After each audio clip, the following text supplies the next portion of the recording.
What's up, YouTube? Welcome to another episode of KM Videos True Story.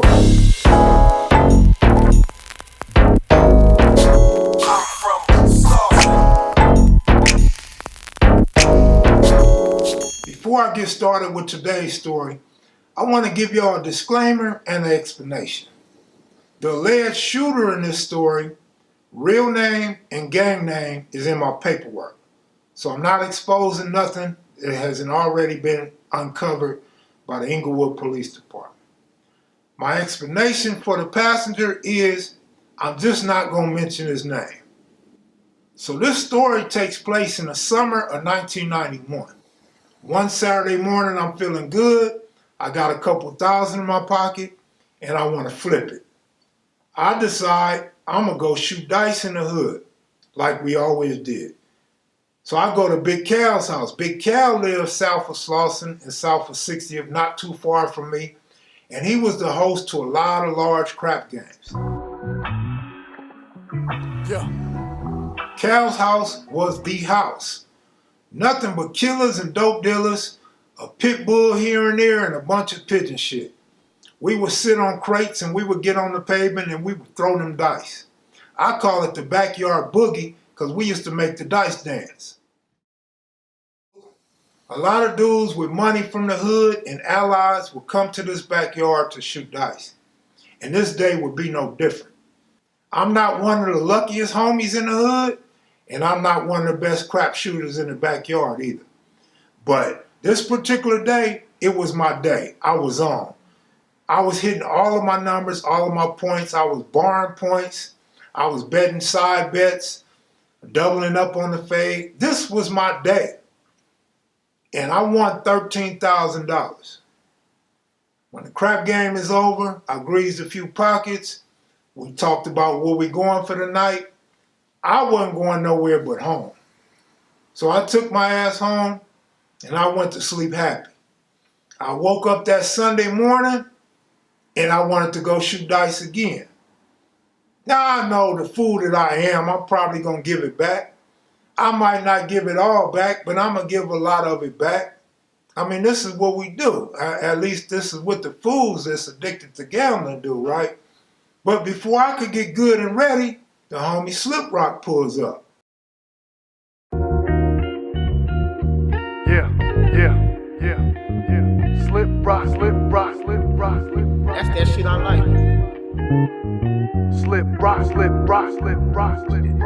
Crip again.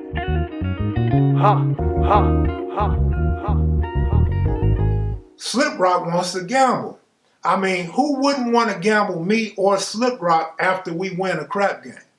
Because chances are we're going to give it back. Now, Slip got Cabu with him, and he got Dika with him, and I got this other dude with me, right? And we going over to Cal's house. Knock on Cal's door. Cal don't answer the door. So we hang out, we talk, we shooting the shit in front of Cal's house. Finally, Cal comes to the door, and Cal say, "Cuz, I'm not coming out for a couple hours. Come back around 1. Call some homies and let's get it on." So we like, cool. Let's go on our way. Slip Rock say, "Where you going, Mac?" "I'm going to Fox Hill Mall." He said, "Oh, that's a good idea. I want to go up there too." So we caravan to the Fox Hill Mall. We've been going to the mall for years. I've been going to the Fox Hill Mall since it opened. And I never really had no issue up in there until this day. I'm dressed in like some black and white Cortez or blue and white Cortez, green khakis and a blue belt. Passenger got a blue belt as well. So dead giveaway, there's some rips up in this mall today. When we get to the mall, I go to Champs. The homies go to Bertoni's on the 2nd floor. Both of these stores on the 2nd floor in the Fox Hill Mall. Well, when I go in Champs, they got some fresh blue Adidas like this color right here that I had never seen before and haven't seen since. Literally and figuratively. In my mind, I'm going to buy the passenger a pair too, so we could be fresh. But His attention span is so short, he's standing outside in front of the mall. Maybe he was looking at some ass. I don't know, but I ended up buying the shoes. And this nigga comes running into Champs. And I'm like, fool, what you running for?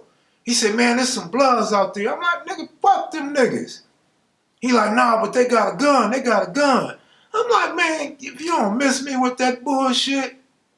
So they go ahead and bag up my shoes, and we crip walk down to Bertoni's. But as we rolling down the second floor, here comes some Damus. I see 4 Damus behind us. It's the guy,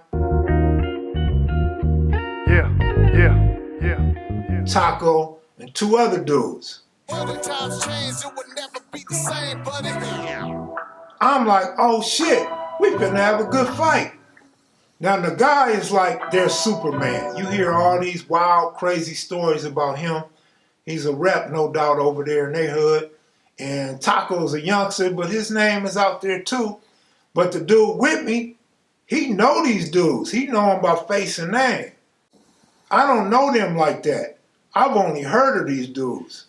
I weigh like 152 pounds, man. I'm skinny as hell, but these dudes are youngsters compared to me. So I'm like, man, we gonna mop these dudes up. Wait till Slip Rock and Cabu and them come up out of there, it's on.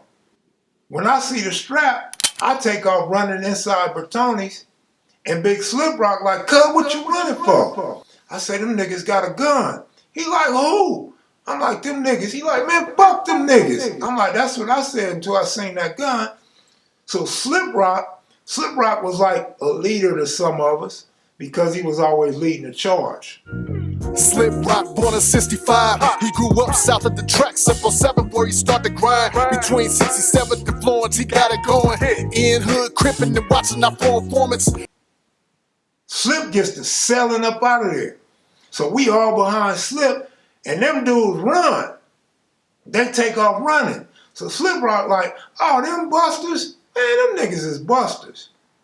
So now I feel twisted. I ain't even gonna lie. I feel twisted. I feel like a buster. And I gotta get some get back. So I say, let's go on up the stairs and get the burners. I'ma chase them niggas down. The response has to be immediate because I know they all together and I know they gonna be in that hood. And Slip Rock and Deacon, they say, man, you not gonna catch them dudes. Them dudes is gone. Nah, I'm going through their hood. I'm going up and down every block until I see them dudes. See, in LA, when you go out shopping, you go out to the swap meet in the malls, you don't get no pass because you're shopping. Niggas recognize you, it's on back then. And this time will be no different. So I roll to Inglewood. Boom, jump in the Suzuki Jeep, Slip Rock and them behind us. We going all through the NHPs, we don't find nobody.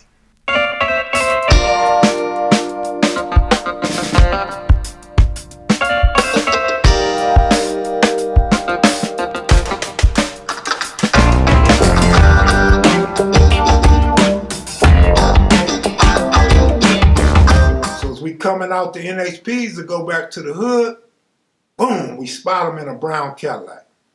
It's 4 or 5 of them in a brown Cadillac at a gas station on Inglewood and Centinela.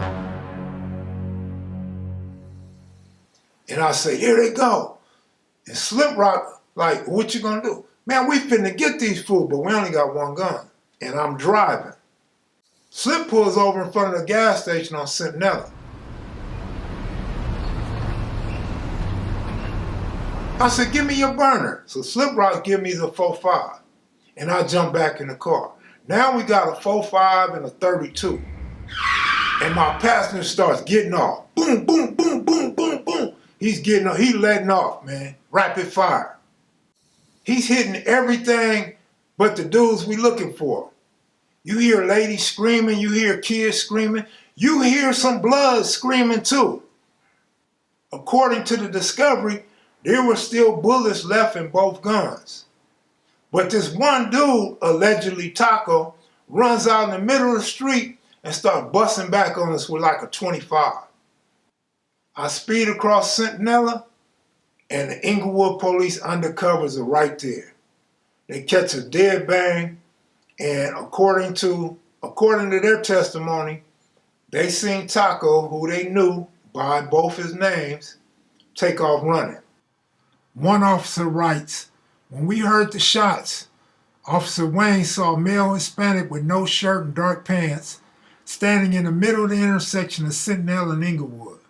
The subject then ran towards the gas station, southeast corner of Centinela and Inglewood, out of sight." So they take off trying to get Taco, but they got us hemmed up. All my plans out the window. Eventually they recover the guns and some empty shells inside the Jeep. So they arrest us. August 25th, 1991, I was charged with 4 attempted murders, allowing a passenger to shoot out my car, and shooting in a public dwelling. When we get arrested, gang detail keeps asking me where am I from. I ain't from nowhere, I don't gangbang. So one of them asked me if he put me in a cell with some bloods, would it be a problem? I said, nah, it ain't no problem, I don't bang. The witnesses made statements that I was the shooter. I'm assuming since they seen me get out and get the 4.5 that they thought I was shooting. So he walks me to the back and there's some cells back there. And he said, "You gonna go in this cell, is that cool?" I said, "Yeah, that's cool."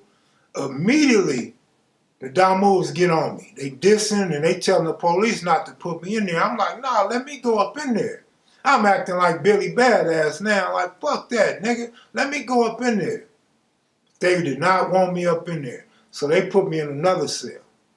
Then here comes the passenger. They gonna put the passenger in there, and I'm like, cuz, I'm over here, like, don't go up in there, them Damus. So he tell the police, he from 60s, put him over there with me. So he come over there in the cell with me. Come Monday or Tuesday morning, we're on our way to court. Police handcuffed me to a dude that looks familiar. He got a tattoo on his eye, he got tattoos on his hand. So I'm like, what's up, cuz? He said, I ain't one of them. I'm like, nigga, where you from? He said, I ain't one of them. I'm like, oh, like that? He's like, man, all I'm saying is I ain't one of them. So when the police unhandcuff us, I see on his hand, he's from NHP too. I end up going to 4800 in Men's Central Jail. It wasn't the Crip module no more. Then they send me to Wayside. The homie Duke is in there, the homie Black is in there, Papa from West Boulevard, and everybody else in there that was black was from a rival hood. Wasn't none of our allies up in there. It was only us. There were plenty of witnesses, I ain't gonna say no names, plenty of witnesses that pointed us out, sent us to jail, and was showing up in court to testify against me. When I go to court in Inglewood, man, it's a sea of red in the courtroom. Ain't nothing but bloods up in there. The passenger had bailed out, so I'm the one still locked up. We got 4 counts of attempted murder. And I got an extra charge of allowing a passenger to shoot out my vehicle and shooting in a public dwelling. Now I start feeling guilty for my mama because I'm like, my mama got to deal with that. I hope them dudes don't put hands on them. Them dudes touch my mama, it's on and cracking when I get back out. The day that we got arrested, the police department was out of gunpowder tests. So they couldn't test us for gunpowder. And with all the conflicting information of who was doing the driving and who was doing the shooting, they couldn't prove who the shooter was. During the court proceedings, the judge actually banned me from the city of Inglewood for a year because of my description, and the description of the vehicle matched several phone calls of shooting incidents. The judge was on to something because that Jeep was steadily under fire. No matter where I went in LA or Inglewood, we was always getting bust on. The judge referred to my lawyer, Earl Brody, as Batman, and referred to my passenger lawyer, Sammy Weiss, as Robin. Batman and Robin could not be beat in this courtroom. Case dismissed. When I get home, I go back to the backyard to shoot dice, and the homies are acting a little strange. Ain't nobody said nothing, but they acting strange. Then one of the homies He got at me and say, "'Cause the homie say you let the homie Duke get stabbed up in there and you didn't help." I'm like, man, niggas gonna always lie on me for some reason. Duke didn't get stabbed while I was in there. Talk to Duke. They like, "Duke in the infirmary." I'm like, "Infirmary? I just left him." They like, "Man, he got stabbed up. Hey, Trey Gangsters got him." I'm like, whoa. So when I left, all them dudes, they attacked Duke and got Duke. They stuck the homie. They caught the homie outnumbered. And they did what they do when they get deep. Today's lesson is, don't go bothering people that aren't bothering you. Don't flex on another man just because he looks like you. I'm an Aries, and I don't bother nobody. So when you bother me and you start pulling on my tail, I get upset. And when I get upset, I want to extract revenge. After all these years, I can honestly tell you, all this shit is a bunch of bullshit. And that's going to do it for this episode of KM Videos True Stories. Thanks for watching. Don't forget to hit the like button and leave a comment. If you're not subscribed, please subscribe. I'm out of here. Salute.